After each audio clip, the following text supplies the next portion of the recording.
여기는 4.0 시대 과학 콘서트 사과콘. 안녕하세요, MC 마이봇입니다. 2018년 새해를 맞아 새롭게 단정한 사과콘. 저와 함께할 막강 진행자를 소개합니다. 로봇공학의 선구자 오준호 교수님입니다.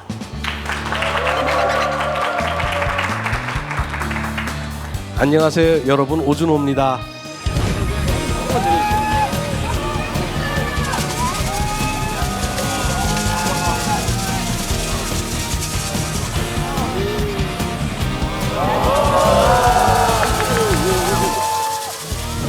오준호 교수님은 저희 로봇계에서 유명한 분입니다. 교수님과 함께하게 되어 영광입니다. 저는 항상 로봇과 같이 살고 있지만 이렇게 로봇과 같이 MC를 보게 된다는 걸 상상도 못했습니다. 4.0 시대 역시 흥미진진한데 예측 불허. 우리 어떤 일이 있는지 사과콘을 통해서 많이 배워볼 수 있는 기회가 됐으면 합니다.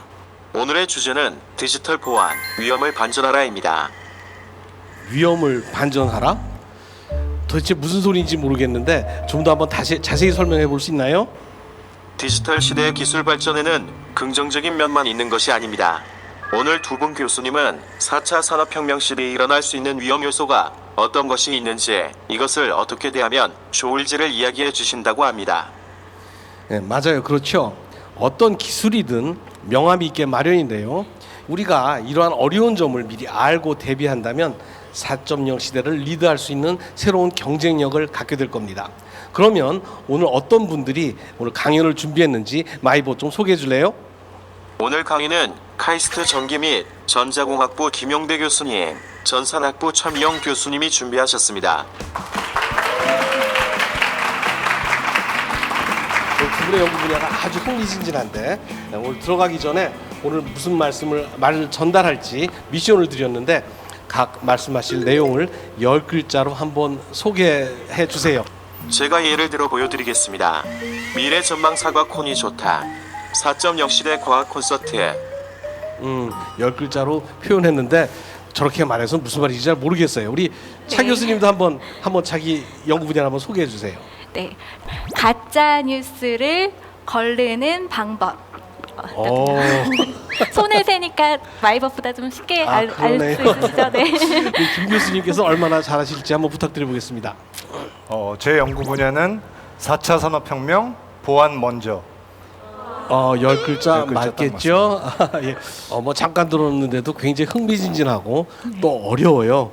그래서 우리 두 분 강연을 들을 텐데 어떤 분의 강연을 먼저 들을지 우리 여기 카이스트 학생 방청객들이 결정하도록 하겠습니다. 손에 지금 우리 핸드폰을 스마트폰을 가지고 번호를 누를 텐데, 자 먼저 1번 김용대 교수, 2번 차미용 교수. 자 눌렀습니까? 결과 한번 보도록 할까요? 자 지금 타임오버가 됐습니다. 나왔습니다. 김용대 교수가 66.7%, 차명 교수가 33.3% 나와서 오늘 김용대 교수님께서 먼저 강연을 해주시겠습니다. 김용대, 카이스트 전기 및 전자공학부 교수. 그는 스스로를 새로운 기술의 문제점을 파헤치는 불나방 연구자라고 표현합니다.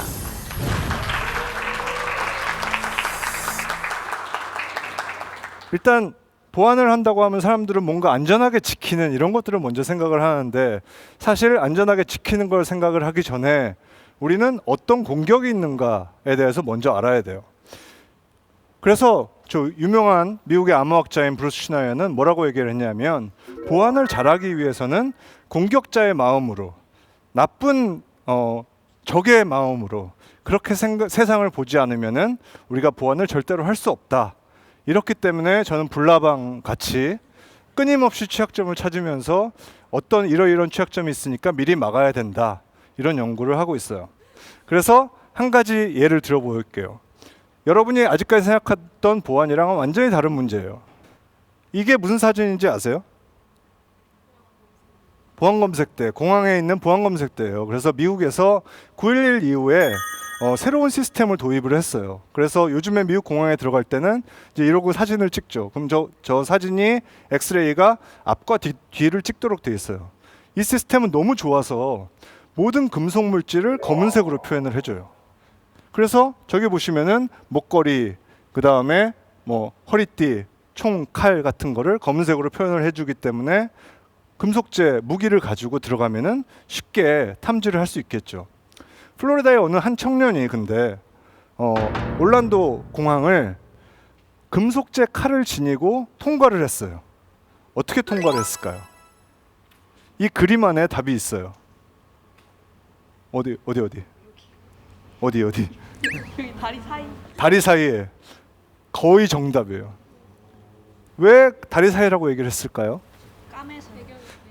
배경 화면이 검은색이고 금속 물질도 검은색이기 때문에 모든 접점이 되는 곳은 취약점이 되는 거겠죠. 실제로 올란도의 이 청년은 옷 안에 주머니를 하나 만들어서 여기다가 칼을 넣고 통과를 한 거예요. 그러면 이 시스템을 어떻게 안전하게 구현을 할 수 있을까요? 굉장히 쉬운 방법은 어떻게 하면 되냐면은 금속재 물질을 빨간색으로만 표현했으면 한 가지 색깔만 더 썼으면은 이 시스템은 안전하게 구현할 수 있었어요. 아시겠죠? 우리가 보통 뭐 해킹하면 뭐 컴퓨터로 뭐 북한이 뭘 하고 이런 것들을 생각을 많이 하지만 사실은 생활 속에 있는 굉장히 많은 이런 시스템들이 이런 취약점들을 가지고 있어요. 자, 이런 넓은 마음을 가지고 4차 산업혁명 보안에 대해서 바라보도록 할 거예요. 4차 산업혁명이라고 얘기를 하면 요즘 최근 들어서 엄청나게 많은 분야의 기술들이 엄청나게 많은 기술의 혁신을 이뤘어요. 그게 4차 산업혁명이라고 저는 봐요. 그런데 모든 새로운 기술들은 옛날에 과거부터 알고 있던 문제점들도 가지고 있고 그리고 완전히 새로운 문제도 가지고 있어요. 여러분 요즘에 4차 산업혁명에서 제일 학생들이 관심 많은 게 뭐가 있나요? 네? 머신러닝, 딥러닝, 에이 그거 말고 그건 학문적으로 그런 거고 돈, 비트코인 그리고 요즘에 계속 이슈가 되고 있는 게 뭐 거래소 해킹 4차 산업혁명 기술 같잖아요. 사실 거래소 해킹 문제는 그냥 옛날에 서버 보안 취약점, 웹서버 취약점 하는 거랑 그렇게 크게 다른 문제가 아니에요. 이런 것 같이 모든 새로운 기술들도 사실은 과거의 문제점들, 예를 들어서 뭐 운영체제의 문제점, 네트워크의 문제점, 소프트웨어 보안의 문제점, 이런 과거의 문제점들이 사실 상당히 많이 존재를 하고 문제는 이 새로운 기술 섹터에서 일을 하는 사람들이 이 보안을 잘 몰라서 지금 잘 못하고 있는 경우들이 가끔 발견이 돼요. 이거는 한 해킹 대회에 나왔던 실제로 시험 문제였어요. 그래서 뭐 CCTV를 해킹하라 이런 문제가 나와서 막 해킹을 하고 들어갔더니 병원에 병상이 나온 거예요. 병원 안에서 여러 가지 굉장히 프라이버시 관련된 여러 가지 일들이 많이 일어나는데 그것들을 누구나 외부에서 볼 수 있는 거잖아요. 이거 어떻게 안전하게 만드냐? 뭐 이미 다 알고 있는 방법들이 굉장히 많이 존재를 해요. 두 번째, 가상화폐 거래소 해킹. 뭐 최근에 유빗이라는 가상화폐 거래소가 해킹으로 파산했다. 이것도 굉장히 오래된 문제점들을 제대로 안 했을 뿐이에요. 세 번째로, 드론 해킹도 사람들이 생각하면 드론을 도대체 어떻게 해킹을 하지 어쩌고 저쩌고 생각을 하지만 와이파이 보안을 안 걸어놔서 해킹을 했다. 와이파이 보안 우리 잘 알잖아요. 이런 거는 우리가 얼마든지 안전하게 설계를 할 수가 있어요. 신기술 하면은 요즘에 제일 먼저 저는 이 사진을 항상 먼저 보여드려요. 이게 혹시 무슨 사진인지 아는 분 있으세요? 테슬라의 자율주행차 사고 장면이에요. 긴 트레일러가 고속도로에서 비보호 좌회전을 하고 있었어요. 그런데 트레일러가 비보호 좌회전을 하는데 시간이 오래 걸리는데 자율주행을 하고 있던 테슬라가 저 1번이 테슬라가 쭉 가다가 멈추지 않고 트레일러 밑으로 들어갔어요. 앨런 머스크가 나와서 뭐라고 얘기를 하냐면 카메라 센서가 캘리포니아의 맑은 하늘과 트레일러의 옆구리를 구별을 할 수 없었다. 테슬라에 사용한 카메라 센서가 이랬다. 그리고 사실은 이렇게 사고로 죽은 친구는 보상을 한 푼도 못 받았어요. 왜냐하면 사용자가 유저 어그리먼트를 쓴 게 있어요. 사용자는 항상 앞을 봐야 되고 근데 증거를 찾아보면은 이 친구가 7초 동안 앞을 안 봤대요. 그런데 자율주행차인데 꼭 앞을 봐야 하나요? 자율주행이 제대로 되기 위해서 가장 핵심적인 게 뭐가 있을까요? 일단 봐야 되겠죠. 눈이 있어야 돼요. 구글에서 만든 웨이모라는 곳에서 만든 자율주행차는 벨로다인이라는 회사의 라이다라는 센서를 쓰고 있어요. 라이다는 빛을 이렇게 계속 쏴주고 그러면은 물체로부터 반사되는 걸 가지고 물체의 모양을 인식하는 센서인 거죠. 그런데 빛을 보내고 받으면은 이제 받는 쪽에 센서가 또 있을 거 아니에요? 받는 쪽의 센서에다가 우리가 굉장히 강한 빛을 보내면 어떻게 될까요? 안 보이게 되겠죠. 그래서 강한 빛을 보이면은 눈이 멀게 되는 거예요. 예를 보여드릴게요. 여기 금속재 판이 있는데 빛을 켜면은 갑자기 사라져요. 그랬다가 끄면은 생겼다가 보이시나요? 그래서 강한 빛을 말하자면 보내면은 갑자기 오브젝트가 사라졌다 없어졌다 사라졌다 없어졌다 이렇게 할 수가 있어요. 눈을 멀게 하는 게 굉장히 쉽다는 거죠. 눈 관련돼서는 안 보이게 하는 게 한 가지 방법이지만 또 다른 방법은 뭐가 있을까요? 착시 현상을 만들어낼 수 있으면 더 문제겠죠. 저기 보이시죠? 점들이 앞으로 갔다 뒤로 갔다 앞으로 갔다 뒤로 갔다 이렇게 돼 있어요. 벨로다인 라이다 센서에 이런 취약점이 존재를 해가지고 실제로 우리가 마치 물체가 가까이 가는 듯 뒤로 가는 듯 이렇게 만들 수가 있었어요. 갑자기 자율주행차가 앞으로 가는데 뭐가 물체가 다가와요. 그럼 어떻게 하겠어요? 급정거를 하겠죠, 고속도로에서. 그러면 뒤에 오는 차들은 얘 앞에 아무도 없는데 왜 멈추지? 그리고 뒤에 가서 그냥 박는 사고를 쉽게 만들어낼 수가 있겠죠. 또 다른 예를 들어드릴게요. 모빌아이는 굉장히 유명한 카메라 센서 회사예요. 그래서 전 세계 마켓의 70% 정도를 장악을 하고 있는 엄청나게 유명한 카메라 센서 회사고 BMW나 이런 많은 차들에 사용되고 있는 센서예요. 그래서 요즘에 AI 기술이 발전되다 보니까 여기 보시면은 이제 초록색으로 이렇게 박스들이 그려져 있잖아요. 차, 사람 이런 식으로 분리까지 해주는 굉장히 좋은 센서가 모빌아이 센서예요. 여러분 카메라를 잘 아시죠? 카메라는 당연히 역광이 되면 사진이 안 찍히잖아요. 그러니까 똑같이 카메라 센서도 당연히 강한 빛을 비추면은 앞이 안 보이게 되겠죠. 그래서 저희가 이제 몇 가지 실험을 해봤어요. 첫 번째는 TV에다가 비디오를 틀어놨어요. 그리고 저기 보시면은 저게 실제로 모빌아이가 디텍트하는 것들을 텍스트로 이렇게 막 표현을 해줘요. 근데 우리가 레이저를 키니까 갑자기 아무것도 왼쪽에 디텍트를 못하기 시작을 하는 거예요. 그래서 모빌아이 카메라 센서도 굉장히 눈이 멀도록 하는 게 너무 쉽다. 그러면 자율주행차는 어떡하란 말이냐. 그런데 더 웃긴 거는 모빌아이가 이렇게 아까 물체들을 인식을 하고 캐테고라이즈를 해준다고 했잖아요.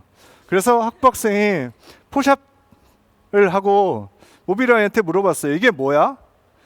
모빌아이가 뭐라고 대답을 하냐면 앞에 세 개는 자동차, 근데 마지막은 자동차가 아니래요.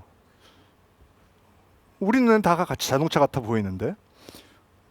역시 학부학생은 시간이 많으니까 이런 장난을 해봤어요. 만화를 보여주고 모빌아이야 이게 뭐야?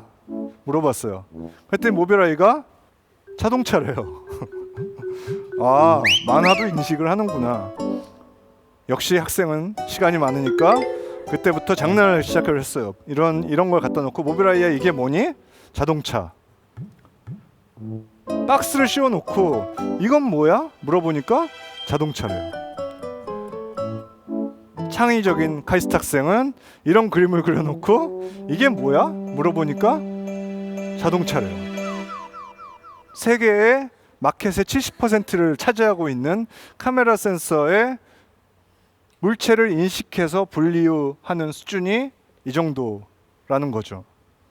그럼 실제로 이것들이 자동차에 사용이 됐을 때는 여러 가지 문제들이 생길 수도 있겠죠. 요 사진이 어떤 사진인지 아세요? 저 오른쪽에 있는 분. 이게 굉장히 유명한 사진인데요. 뇌과학이 요즘에 굉장히 많이 발전을 해서 평생을 반신불수로 살았던 분의 머리에다가 탐침을 해서 머리에서 오는 신호를 읽어서 로봇 팔을 움직여서 자기가 평생 동안 못하던 자기의 의지로 커피를 마시는 사진인 거예요. 아름답죠. 딱 이거를 보고 저는 무슨 생각을 했냐면, 아, 이제 뇌를 읽을 수 있구나. 뇌도 해킹할 수 있구나. 그런 생각을 했어요. 그런데 아니나 다를까, 미국의 버클리 대학에 있는 제 친구가 어떤 논문을 썼냐 하면, 요즘에 브레인 컴퓨터 인터페이스라고 뇌파를 읽을 수 있는 기술들이 조금씩 나오고 있어요. 이런 브레인 컴퓨터 인터페이스 기술을 이용을 해가지고 실제로 패스워드를 추측하는 확률을 좀 더 높일 수 있을까, 이런 연구를 해봤어요. 그랬더니 실제로 브레인 컴퓨터 인터페이스에서 나오는 시그널들만 이용을 하더라도 충분히 우리가 랜덤하게 임의로 패스워드를 추측하는 것보다 훨씬 더 높은 확률로 패스워드 같은 것을 알아낼 수 있다, 이런 것들을 보여주고 있어요. 결론이에요. 저는 세상의 만물을 해킹의 대상으로 보고 있어요. 뭐 여러분의 뇌 속까지도. 기술이 엄청나게 발전을 해요. 우리가 새로운 기술들은 끊임없이 나와요. 그런데 그 기술이 나온다는 얘기는 우리가 새로운 신기술에 대해서 이해를 하기 시작하는 거고요. 그런데 우리가 기술에 대해서 이해를 하기 시작을 하면 뇌과학 같이 그 기술을 나쁘게 이용을 할 수가 있어요. 그렇죠. 아까 뇌과학 기술이 좀 더 발전을 하면 우리가 누구의 마음속을 읽을 수도 있고, 좀 더 발전을 하면 여러분의 기억을 지울 수도 있고, 혹은 기억을 실제로 덮었을 수도 있을지도 몰라요. 뭔가 새로운 걸로. 그리고 기술은 누구 편이 아니에요. 기술한테 너 왜 좋은 데 쓰라고, 게임하는 데 쓰라고 브레인 컴퓨터 인터페이스 기술을 개발했더니 그걸로 남의 걸 읽어. 아, 그거는 나쁘게 쓰는 사람이 잘못인 거지 그 기술이 나쁜 건 아니라고요. 4차 산업혁명 기술, 많은 기술들은 끊임없이 나올 거고 거기에 끊임없이 많은 취약점들이 나올 거고, 그런데 우리가 그런 취약점들을 미리 알고 이런 것들을 미리 고쳐 나갈 수 있다면 어쩌면은 우리가 4차 산업혁명 기술을 새로운 방향에서 선도할 수 있지 않을까, 그렇게 생각을 합니다. 고맙습니다.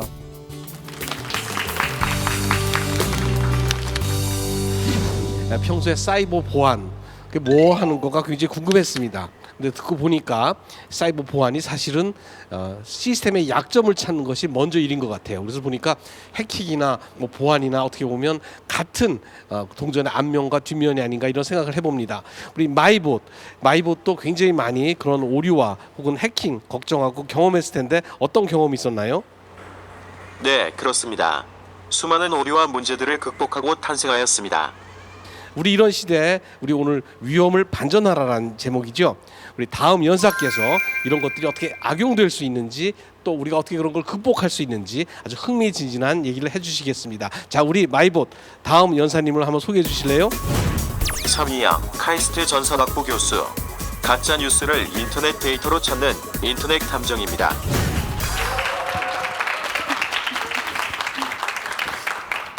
요즘은 정말 정보의 홍수 이미 와 있죠. 그리고 지구촌 어디에서 일어나는 일들이든 우리가 클릭 몇 번이면 손쉽게 정보를 받아볼 수가 있습니다. 근데 이런 정보통 속에는 사실도 있고 잘못된 정보도 있고 사실을 모방한 가짜 정보도 같이 섞여 있어요. 그래서 우리가 이제는 뉴스를 볼 때 그냥 보는 게 아니라 이거의 진실성이 어떤가 하고 꼼꼼히 판단을 하면서 봐야 되는데요. 이렇게 좀 번거롭고 어려운 일들을 AI가 어떻게 도울 수 있는지 소개를 해드리겠습니다. Harvey barreled ashore overnight, packing 130-mile-an-hour winds, blinding sheets of rain, and a treacherous storm surge. We have been praying for quite a while now for the eye to pass over so we can get some kind of a break. The Category 4 hurricane is the 예, 작년 여름에 텍사스주의 휴스턴 일대를 강타한 초대형 허리케인 하비의 모습이에요. 하비는 나흘 동안 어린이 키만큼인 거의 뭐 1.3m 정도의 비를 쏟아부었고, 그래서 10만 채가 물에 잠기고 피해 규모는 거의 2천억 달러에 달했다고 합니다. 굉장히 큰 재해죠. 도심 한가운데가 이렇게 물에 잠기면 굉장히 불편함을 겪었으면 물론이고요. 텍사스에 또 악어 공원이 있대요. 이 악어 공원에서 탈출한 악어들이 집들을 다 방문을 해서 공포에 휩싸이기도 했고, 또 고속도로가 바닷물이 들어오면서 상어가 출몰했다라는 제보도 있었어요. 네, 놀랍죠? 그래서 제가 이렇게 몇 가지 합의에 대한 소식을, 뉴스를 알려드렸는데 이 뉴스들은 모두 사실일까요? 이 중에 어떤 게 가짜일까요? 상어, 악어, 상어. 네, 약간 예상을 좀 하신 분도 있겠지만 사실 상어는 오른쪽에 있는 사진을 한 네티즌이 고속도로 배경만 입혀서 만든 가짜 영상물이라고 합니다. 근데 이렇게 재미있게, 재미로, 장난으로 시작된 하나의 사진이 트위터에서 8만 번 공유가 되고 미국 전역으로 갑자기 진짜처럼 퍼져버렸어요. 그래서 폭스뉴스 앵커는 이거를 진짜라고 깜빡 속고 소개를 한 거예요. 그래서 나중에 사과를 하는 해프닝까지 있었다고 합니다. 그러니까 우리가 흔히 이런 잘못된 정보를 뭐 페이크 뉴스 혹은 가짜 뉴스라고 하는데요. 우리는 가짜 뉴스가 반드시 어떤 나쁜 의도를 가지고 생겼을 거다라고 생각도 하지만 사실은 어쩌다 보니 실수로 가짜가 된 것도 있어요. 잘못 판단을 해서 오인된 정보가 있을 수도 있고, 풍자나 패러디처럼 어떤 메시지를 전달하기 위해서 의도적으로 만들어낸, 하지만 나쁜 의도는 아니고 어떤 의미를 전달하기 위한 그런 것도 모두 다 포함해서 가짜 뉴스라고 부릅니다.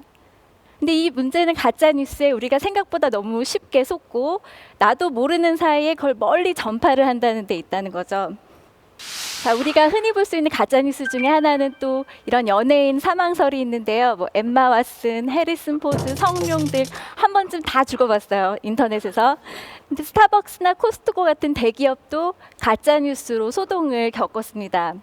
한 번은 스타벅스에서 무료 음료 쿠폰을 나눠준다라고 사람들이 얘기를 하기 시작했고, 스타벅스는 이거는 가짜 소문이다, 오정보다 믿지 말아라 하고 정정하는 트윗을 보냈어요.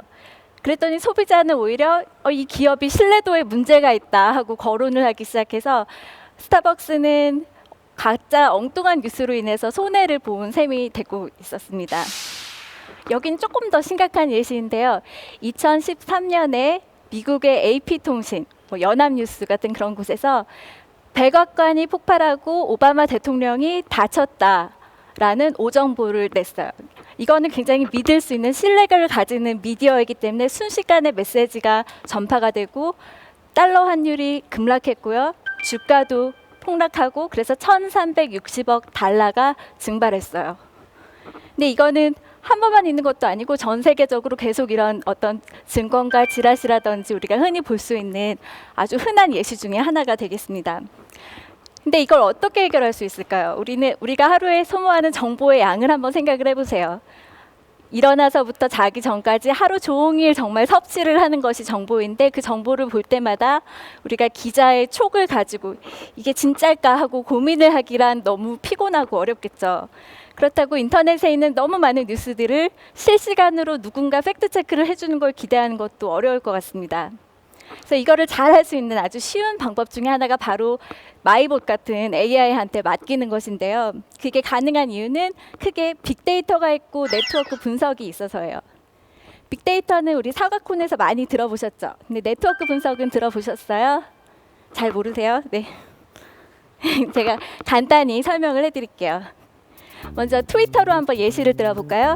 처음에 메시지를 전파를 시작하는 사람이 한 명이 있고 그 사람이 메시지를 전파하면 그 사람의 팔로워 중에 일부는 그 메시지가 재미있어서 또 전파를 하게 됩니다.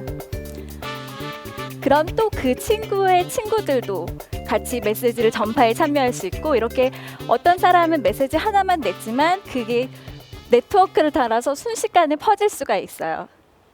그런데 중요한 거는 이 소셜 링크를 통해서 발견한 메시지는 내가 인터넷에서 임의의 웹사이트에서 보는 정보보다는 조금 더 신뢰할 가능성이 높다는 거죠. 단지 내가 지목한, 내가 팔로우하고자 하는 사람이 말했다는 이유만으로 신빙성이 확 올라가는 그런 현상이 있습니다. 그래서 이런 네트워크를 계속 그려본다고 하면은 여기 보면은 점들이 사람을 나타내고 그다음에 선들은 나와 소셜 링크를 가지고 있는 사람들을 연결을 해주면 점과 선의 네트워크가 바로 소셜 네트워크가 되고요. 어떤 정보가 퍼질 때 어떤 정보는 이런 모양을 가지고 퍼지고 또 다른 정보는 또 다른 모양을 가지고 퍼지겠죠. 그런 어떤 네트워크의 모양을 보는 것이 바로 제가 하는 연구입니다. 자, 그러면 이런 가짜 정보와 진짜 정보는 모양이 조금 다른 모양을 가지면서 퍼질까요? 아니면 똑같은 모양을 가지면서 퍼질까요? 한번 보시겠습니다. 왼편은 단 하나의 가짜 정보가 퍼지는 것이고 오른편은 단 하나의 진짜 일반 정보가 퍼지는 모양을 나타내주고 있어요. 점과 선, 그 사람과 링크를 보여주는데 모양이 확연히 다르죠. 자, 이제 굉장히 궁금하실 것 같아요. 도대체 이걸 어떻게 구분을 하는 거냐. 저희가 이걸 가능한 이유는 소셜 네트워크 분석이라든지 언어적 특징의 분석, 딥러닝, 머신러닝 이런 모든 기법들을 모두 활용을 하기 때문인데요. 배우 니콜 키드먼이 성전환 수술을 했다. 그다음에 그 가수 레이디 가가도 성전환 수술을 했다. 미국은 성전환 수술 루머를 좋아하는 것 같아요. 그다음에 엠마 왓슨이 죽었다. 엠마 왓슨은 거의 1년에 한 번씩 죽고 있어요. 이렇게 게임처럼 자꾸 누군가 그런 걸 만들어내고 있어요. 일단 오바마가 무슬림이다. 그다음에 이런 뭐 설인이 나타났다. 마지막은 정사각형 모양의 아이폰이 출시될 것이다. 근데 이 모두 가짜로 밝혀졌죠. 출시도 없었고 뭐 다 죽지 않았습니다. 가짜 뉴스와 가짜 뉴스가 아닌 일반 정보가 어떻게 퍼지는지를 우리가 분석해봤더니 크게 세 가지 특징이 있었습니다. 첫 번째는 바로 시간적인 패턴인데요. 아래편에 보이는 사진이 바로 일반 정보가 퍼지는 패턴이고요. 일반 정보는 초창기에 확 퍼져요. 그래서 모든 사람이 얘기하고 큰 최고점을 가지고 그 다음에 사그라들어서 아무도 뭐 하루가 지나고 다음 날이 지나면 아무도 말을 안 하죠. 반면에 가짜 정보는 시간이 지나도 누군가 계속 얘기를 해서 이렇게 파도처럼 계속 올라오는 걸 볼 수가 있고 두 번째 패턴은 아까 우리가 봤던 어떤 소셜 네트워크 그림을 한번 보면 알 수 있는데요. 자, 왼쪽에 있는 가짜 정보는 뭔가 좀 산발적으로 가운데 점 조직같이 다 끊어져 있고 오른쪽은 다 같이 연결돼서 전파를 하고 있어요. 자, 순서를 보면은 일반 정보는 영향력자가 먼저 시작을 해요. 우리 오준호 교수님이나 김용대 교수님처럼 유명하신 분들이 먼저 얘기를 하고 그다음에 일반 사람들한테 전파가 되는데요. 반면에 가짜 정보는 영향력자에서 시작하지 않고 대중이 시작하고 점차적으로 그게 인기가 있어지면 언젠가는 영향력자가 참여를 해요. 그 이유는 영향력자는 내가 가짜 정보를 얘기하면 신뢰성을 잃기 때문에 그 정보가 초창기에 아무도 말을 안 할 때는 참여를 안 하려고 하는 거죠. 그렇다 보니까 네트워크가 끊어지고 산발적이고 점조직처럼 나타나는 걸 볼 수가 있습니다. 예, 마지막 패턴은 언어적인 패턴인데요. 우리가 가짜 뉴스를 한번 생각해 보면 내가 어디서 들었는데 아니면 뭐 누가 그러는데 하고 확실하지 않은 소스를 말하거나 그러니까 이게 틀릴지도 모르는데 하고 뭔가 서두를 붙이는 걸 볼 수가 있습니다. 그래서 다음에 인터넷 글에서 이런 문구를 보시면은 이거 가짜일 확률이 좀 있는데 하고 한번 생각해 보시면 좋을 것 같아요. 자, 이제 이 패턴들이 나왔으면은 컴퓨터가 기계학습이나 딥러닝으로 이제 학습을 할 수가 있습니다. 그러면 새로운 정보가 왔을 때 기존에 있었던 가짜 뉴스와 비슷한지 진짜 뉴스와 비슷한지 점수를 주고 그 점수가 바로 판단의 분류의 기준이 되는 겁니다. 그래서 우리가 가짜 뉴스와 진짜 뉴스를 반반씩 섞어놓고 몇 개를 맞추는지 게임을 해보면 만약에 무작위 선별을 하면은 50%를 맞추겠죠. 인간은 아까 6개에서 7개를 맞출 수 있어요. 이거는 좋은 건가요? 66이면 잘하는 걸까요? 잘 못해요. 무작위보다 조금 더 잘하는 수준이고요. 인공지능은 80에서 90%를 훌쩍 넘기는 아주 좋은 성능을 보이고 있습니다. 이 얘기는 뭘까요? 우리가 인공지능에게 그런 결정을 맡기자고 하는 건 아니고요. 인공지능이 우리를 좀 더 똑똑하게 만들어주는 어떤 도움을 주는 툴로서 활용될 수 있다는 가능성 같습니다. 자, 그러면 다시 가짜뉴스 탐지로 돌아와서 이 알고리즘들을 뉴스도 찾는데 그 외에 또 어디에 쓸 수 있을까요? 저희가 쓰는 그 한 가지 응용 분야 중에 하나는 개발도상국에서 가짜 정보를 추려내고 진짜 물가를 찾는 데 한번 도입을 해봤습니다. 개발도상국은 물가가 나날이 급격하게 변하고 있어요. 또 돈이 귀하기 때문에 쌀 때 미리 사두는 게 굉장히 중요합니다. 근데 예를 들면 인도네시아는 섬이 17,000개로 이루어진 나라고요. 그중에서 8,000개 정도의 섬에 사람들이 거주한다고 합니다. 근데 이 8,000개에서 물가를 모두 뭐 고추값, 양파값을 다 수집해서 리포팅하기에는 개발도상국이니까 너무 어렵겠죠. 이런 정보를 잘 모르기 때문에 허점을 이용해서 사람들이 엉뚱한 가격에 물건을 팔기도 하고 이런 문제들이 있었는데요. 저희의 이런 가짜뉴스 검출 알고리즘이 세계 유엔기구에서 채택이 돼서 인도네시아 물가를 찾는 데 사용이 지금 되고 있습니다. 이런 걸 위해서는 빅데이터가 필요하죠. 저희가 쓴 빅데이터는 여러 가지가 있는데 이런 것들을 쓸 수 있어요. 사람들이 영수증을 사진을 찍어서 올리는 빅데이터, 그다음에 구글이나 뭐 트위터나 소셜 미디어에서 오늘은 얼마에 뭘 샀다 하는 글들, 그다음에 온라인 쇼핑몰에서 얼마에 파는지 그런 쇼핑몰 가격들을 모두 수집을 할 수가 있습니다. 자, 수집을 하고 나면은 주요 식자재들에 대해서 매일 가짜 뉴스를 쳐내고 봇들도 쳐내고 나머지 데이터로 매일매일 가격이 얼마일 것인가를 예측을 할 수가 있어요. 그래서 우리가 소고기, 뭐 양파, 고추 가격, 그다음에 닭고기에 대해서 물가를 매일매일 내고 이게 서비스로 지금 상용화가 되어 있습니다. 지금까지 AI가 가짜 뉴스로부터 우리를 어떻게 보호해주고 도와줄 수 있는지 설명을 드렸는데요. 제 발표의 오늘 마무리는 이 문제를 해결하는데도 또 새로운 위기가 오고 있다라는 메시지로 할까 합니다. It's been less than a week since the deadliest mass shooting in American history. To help families refinance their homes. Symbolizes some progress, at least within the small confines of the legal community. I think it's real important to keep the focus on.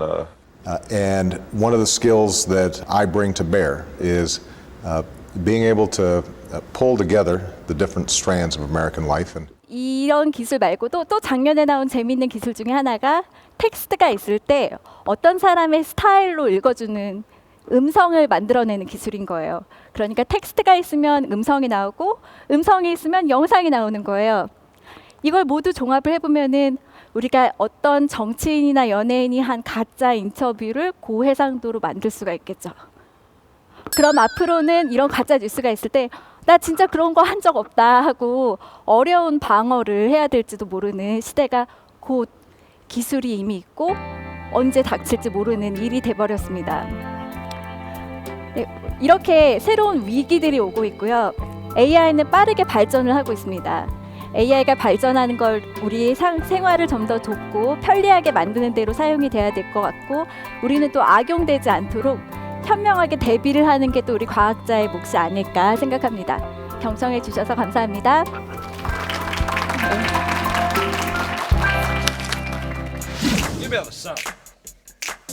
All right.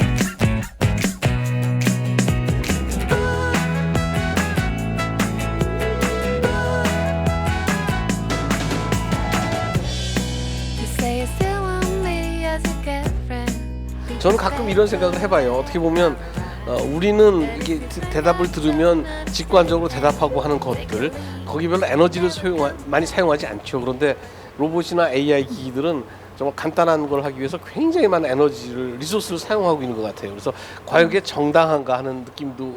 저도 말할게요. 말하세요. 사과에 독이 없나요? 사과에 독이 없나요? 세척 사과라고 써 있어서 아마 껍질째 먹어도 되는 아마 유기농 사과라고 생각하는데 우리 로봇의 그 사고 체계에서는 사과 그러면 독이 떠오르고 그 다음에 이렇게 연상되는 것 같아요. 이것도 어떻게 보면 일종의 학습의 결과죠. 그렇죠. 네, 학습의 네. 결과 우리가 갖고 있는 편견일지도 모르죠. 제 사과도 충전해 주세요. 사과도 충전해 제 달래. 사과도 충전해 주세요. 제 사과도 충전해 주세요. 이게 사고 체계가 좀 혼동된 것 같습니다. 그래서 이거는 우리 보안 전문가 입장에서 이 현상을 어떻게 설명할 수 있어요? 오류입니까? 아니면 똑똑한 겁니까? 아니면 해킹입니까? 예? 그래도 우리 마이봇은 명랑합니다. 웃는 표정으로 코에 끄덕끄덕하고 있고 전혀 그 인생에 고민스럽지 않은 표정이죠. 사과 들고 또 맞다고 또 혀도 내밀고 지금 아주 인간과 똑같이 지금. 마이봇 보안이 어떤 것 같아? 저는 위험하지 않아요. 저희 팀원들이 보안에 철저히 신경 썼어요. 아, 네, 마이봇은 에이 아닐 것 같은데. 해킹이 안 당한다고 합니다. 그렇죠. 아까 네. 보안이란 건 우리 김용대 네. 교수가 있는 한은 결코 안전하지 않죠. 네. 약점만 그래도 찾으니까. 카이스트에서 만든 기술이니 좀 더 튼튼하지 않을까요? 자, 우리가 여러 가지 재밌는 얘기를 많이 나누고 오늘 재밌는 얘기를 많이 들었는데 우리 학생들이 오늘 강의를 듣고 어떤 생각을 갖게 되는지 혹시 궁금한 점이나 혹시 본인이 느끼는 점 있으면 누가 좀 얘기 좀 해줄래요? 네, 제가 한번 선정해 보겠습니다. 8723님이 누구실까요? 네. 네, 가짜 뉴스는 왜 특별한 패턴을 띠게 되는지, 그리고 가짜 뉴스가 아닌 급작스럽고 특별한 이슈도 동일한 패턴을 띌 수 있는지 궁금합니다. 가짜 정보는 사실 더 재미있는 정보가 더 많아요. 하나 예를 들어 볼게요. 우리가 뭐 연예인 A 씨가 기부를 했다라는 정보가 있고 또 연예인 A 씨가 탈세를 했다. 그럼 우리도 모르게 탈세를 했다를 막 글을 쓸 것 같아요. 그렇죠? 그러니까 뭔가 약간 좀 부정적이고 확 끌리는 어떤 정보들이 있어요. 가짜 정보가 그래요. 가짜 정보는 굉장히 끌리는 어떤 면들이 있기 때문에 아젠다적인 속성을 가지고 계속 나타나기도 하고요. 그런데 교묘한 경계에 있는 것들, 진짜 가짜 같은 진짜라든지 진짜 같은 가짜는 또 정말 잘 만들면 알고리즘도 구분하기가 힘들게 됩니다. 예, 그러면 우리 김용대 교수님께서 한번 질문 한번 선택해 주실래요? 네, 저는 8723님. 같은 분이요. 네, 저는 이제 법적인 문제에 대해서 약간 궁금한 게 있는데 아까 전에 이제 유비 사태 말씀하시면서 이제 해킹을 당했다고 하셨는데 막상 그 해킹을 한 사람들에 대해서는 아무런 뭐 법적인 문제라던가 그런 제재를 가하지 않았다는 생각이 들어서 혹시 이런 쪽에 어떻게 생각하시는지도 궁금하고, 그다음에 혹시 교수님께서 또 이제 여러 가지 이제 공격 같은 것들을 연구하시면서 법적인 문제랑 충돌하진 않았는지 좀 궁금합니다. 네. 해커는 크게 이제 두 가지로 나눠요. 그러니까 화이트햇 해커라고 하는 사람들과 블랙햇 해커라고 얘기해요. 그래서 블랙햇 해커라는 사람들은 진짜로 나쁜 짓을 하는 사람들이고요. 그 사람들은 이제 법을 반드시 어겨요. 법을 반드시 어기는데 문제는 실제로 공격자를 실제로 찾아내는 것 자체가 굉장히 힘들어요. FBI 같은 경우에도 뭐 1년 넘게 수사를 해서 겨우 한 명 잡아내고 이런 일들이 많거든요. 그래서 실제로 법적인 규제로 해결하지 못할 문제들은 상당히 많이 존재를 한다. 그리고 최근 뭐 그 거래소 해킹 같은 경우는 뭐 북한에서 하고 있다는 얘기들도 상당히 많이 나오고 있고요. 뭐 북한을 법으로 어떻게 할까요? 그다음에 이제 또 하나는 이제 제 입장에서 이제 화이트햇 해커 입장에서 법의 선을 넘어서는 경우가 있지 않냐. 근데 이제 결국은 우리가 하는 연구실에서 하는 일들은 이제 끊임없이 취약점들을 미리미리 찾아서 그것들을 빨리 고쳐라라고 도와주는 거예요. 그래서 보통 연구자들이 연구 윤리를 지켜야 되는 거랑 똑같이 보안 연구를 하는 사람들은 보안 연구에 대한 윤리를 지키도록 돼 있고요. 그게 어떤 거냐면 저희가 취약점을 찾으면은 논문을 발표하기 전에 미리 그 취약점을 가진 제품을 가진 회사에 제보를 해줘요. 제보를 해줘서 우리 논문이 언제 발표될지가 모르니까 빨리 패치를 해라. 그래서 실질적으로 패치를 한 다음에 발표를 하는 경우가 대부분이에요. 아주 재밌는 질문에 아주 굉장히 명쾌한 답변을 해주셨는데요. 우리 여기 또 재밌는 질문이 있는데 우리 0184님 어디 계세요? 쓰시는 분? 아, 예. 한번 이게 어떤 질문인지 한번 해주시겠어요? 프로그램을 쓰다 보면 정부 프로그램이나 은행 프로그램에서 보안 프로그램을 깔으라는 그 알림이 많이 뜨잖아요. 그래서 그걸 실제로 이용하는데도 불구하고 뉴스를 보면 사용자 정보가 다 해킹되었다는 그런 소식이 많이 들려오고 있는 것 같아요. 근데 이렇게 보안 프로그램을 잘 이용하고 있는데도 항상 취약점이 존재하는지, 어떤 부분에서 그런 게 존재하는지 조금 궁금해서 질문드렸습니다.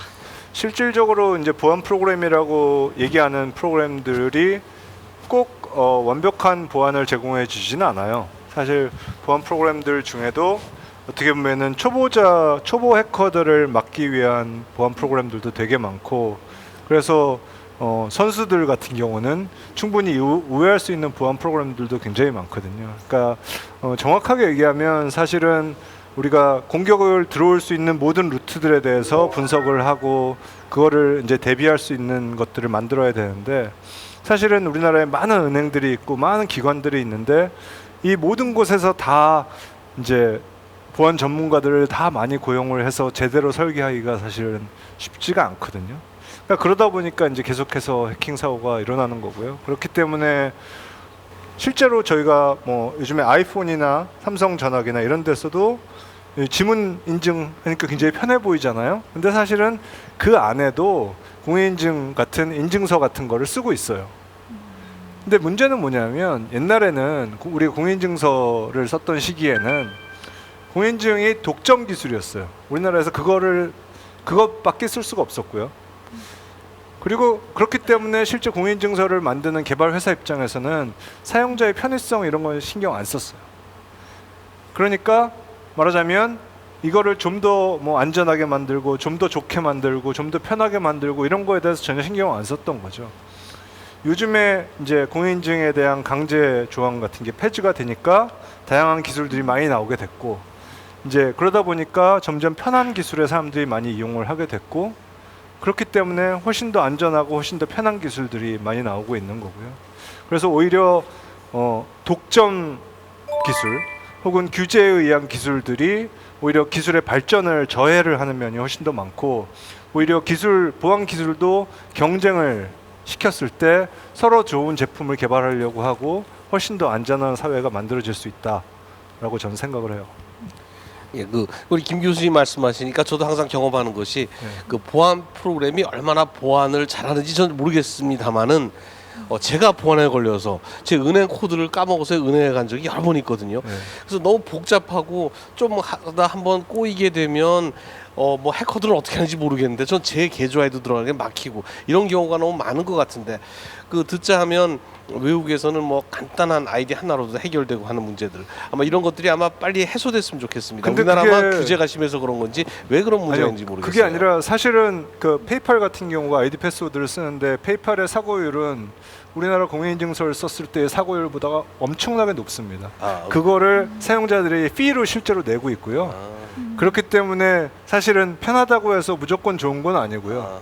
편하고 안전한 솔루션들을 커스터머들이 실제로 경쟁을 해서 쓸 수 있는 시대가 돼야 되는 거고, 최근에 이제 아이폰의 지문 인식 같은 기술들이 나오고 뭐 삼성에서 지문 인식이나 홍채 인식이나 이런 기술들과 안전한 기술들이 같이 합쳐지면서 요즘은 보안을 가지고 마케팅을 하는 시대가 되어 와서, 그렇기 때문에 훨씬 더 편하고 안전하고 그런 기술들이 많이 개발이 되고 있는 시대라고 할 수 있습니다.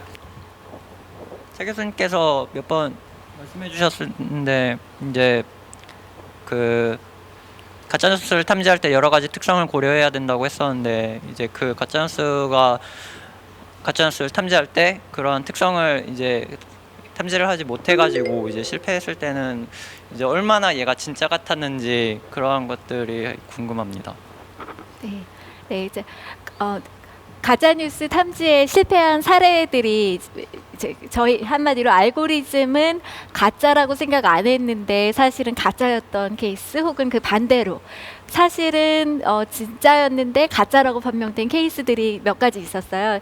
예를 들면은 어떤 회사가 다른 회사를 뭐 합병할 것이다 라든지, 아니면은 이런 제품이 출시될 것이다. 근데 아까 정사각형 아이폰은 너무 쉬웠지만 사실은 어떤 뭐 다음 버전이 언제 출시될 것이다, 이런 거는 우리도 혹할 수 있는 그런 뉴스들이죠. 그런데 그런 걸 만들어냄으로 해서 주가를 조작을 쉽게 할 수 있고요. 그 기업에 대한 어떤 기대치를 가지게 할 수 있고요. 또 반대로 사망설이 워낙 많다 보니까 사람들이 진짜 죽었는데도 이게 가짜 뉴스일 거다라고 생각하는 경우들이 많이 있습니다. 또 경우에 따라서는 진짜 뉴스인데 본인이 부정해서 아니라고 말해서 또 혼동되는 경우도 많이 있죠. 그런 거는 구별하기 어렵죠. 그렇죠. 그러니까 그 본인이 아니라고 하면은 일단은 서로 상반된 팩트가 존재하는 거니까 굉장히 판단하기가 어려울 것 같습니다. 네. 사실 뉴스의 소스가 거짓말을 하는 경우는 어떻게 디텍트를 해야 되나요? 네. 지금은 대부분의 뉴스는 인간의 기자가 쓰고 있는데 앞으로 20년 후에는 90%의 뉴스가 인공지능이 쓸 거라고 예측이 되고 있어요. 그럼 그런 인공지능이 쓸 때 가짜 뉴스를 생성하고 전파하기 시작하면은 그때는 또 아마도 가짜인지 아닌지를 판명하는 또 다른 인공지능이 있어서 계속 감시를 하고 그 인공지능과 인공지능 간의 어떤 경쟁이 이루어지고 아주 복잡한 시대가 올 것 같습니다. 네.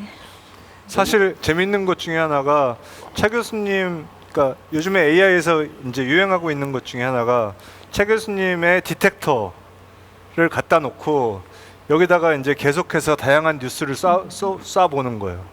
그래서 차 교수님한테 항상 성공할 수 있는 가짜 뉴스를 만들어서 실제로 퍼뜨리는 이런 것들을 사람들이 이제 실제로 연구를 하기 시작을 하고 있거든요. 그렇죠. 딥러닝의 미래죠. 간. 이게 이제 간이라고 해서 네. 제너레이티브 어드버서리얼 머신러닝 그래가지고 그런 것들이 실질적으로 아예 이제 공격과 수비를 고려한 이런 종류의 AI 같은 것도 계속해서 나오고 있고 이런 것들이 앞으로 모르겠어요.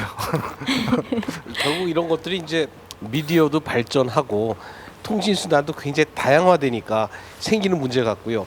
이런 거를 크게 다루는 이제 우리 학문 분야가 복잡게 해석을 이제 나는데 저는 사실은 빅데이터란 말을 딥러닝보다 복잡게 해석해서 먼저 친숙하게 듣고 있었거든요. 우리 차명 교수님께서는 아마 이제 복잡게 해석을 이제 주로 하면서 그걸 하고 있는 것 같은데 요새 그쪽의 연구 방향이라든가 접근 방향이 요새 딥러닝을 AI로 하는 것과 접근이 많이 다릅니까? 아니면 어떤 식의 차이가 있죠? 그러니까 복잡계 네트워크는 이제 컴플렉스 네트워크라고 해서 아까 그 점과 선으로 이루어진 이런 네트워크의 모양을 보고 하는 연구들을 의미를 하는데요.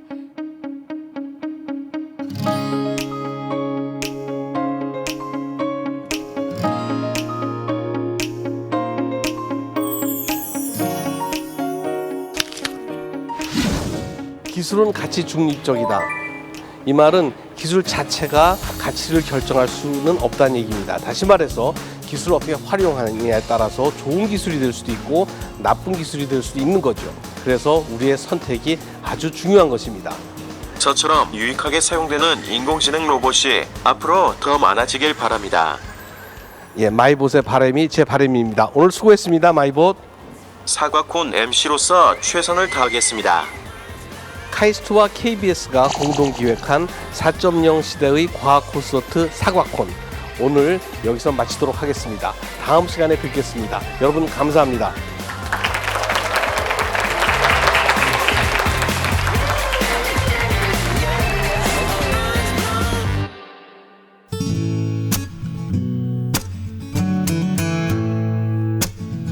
Shooting stars shining down on your face, dancing in the moonlight with you. You keep me calm when I'm a certain disgrace. You keep me on my toes with your moves, and you pull me inside out and outside in, giving my heart palpitations, keep my pulse racing. Oh, and I can't see straight when I'm thinking about you.